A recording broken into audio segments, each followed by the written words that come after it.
কে আমাদের মধ্যে happy customer নিচ্ছে স্যামসাংয়ের A57 যা নতুন মডেল, সেটাই আনবক্সিং হচ্ছে।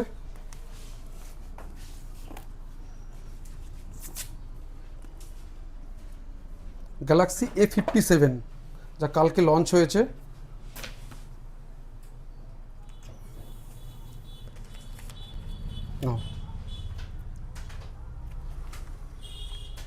কেমন লাগছে ফোন নিয়ে? খুব ভালো লাগছে। প্ল্যানিং কি ছিল, কি ফোন আর প্ল্যান ছিল?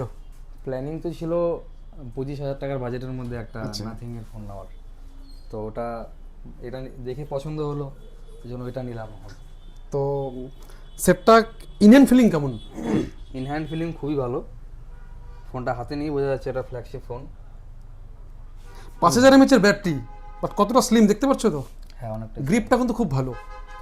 কেমন লাগলো মোবাইলতে এসে? খুব ভালো লাগলো। ফার্স্ট টাইম আমাদের এখান থেকে মোবাইল নেওয়া? হ্যাঁ এটাই প্রথম ফার্স্ট টাইম। স্যাটিসফাইড এখানে নিয়ে? স্যাটিসফাইড। ডিসকাউন্ট অ্যান্ড গিফট সব পেয়েছো? সব পেয়েছে। কিছু বলতে চাও ভিউয়ার্সদের আমাদের এখানে এসে কেমন লাগলো? খুব ভালো লাগলো ফোনটা নিয়ে, দাদার ব্যবহারও খুব ভালো, গিফট পেয়েছি, ঠিক খুশি আমি, হ্যাপি। কংগ্রাচুলেশন একটা ভালো ফোন নেওয়ার জন্য। Thank you. তো বুঝতেই পারছো 57, 37 দুটো মডেল লঞ্চ হয়ে গেছে এবং তার সেলও শুরু হয়ে গেছে এবং সেল হচ্ছে। এরকম আমাদের কাছে ডিসকাউন্ট গিফট অফার কিন্তু চলছে। তো এরকম ভিডিও দেখার জন্য আমাদের পেজটি ফলো করো, মোবাইল গ্যালারি আলিপুরদুয়ার, এবং ভিজিট করতে পারো এই কলেজ হল ব্রাঞ্চ নয়তো মারুতি ব্রাঞ্চে। Thank you.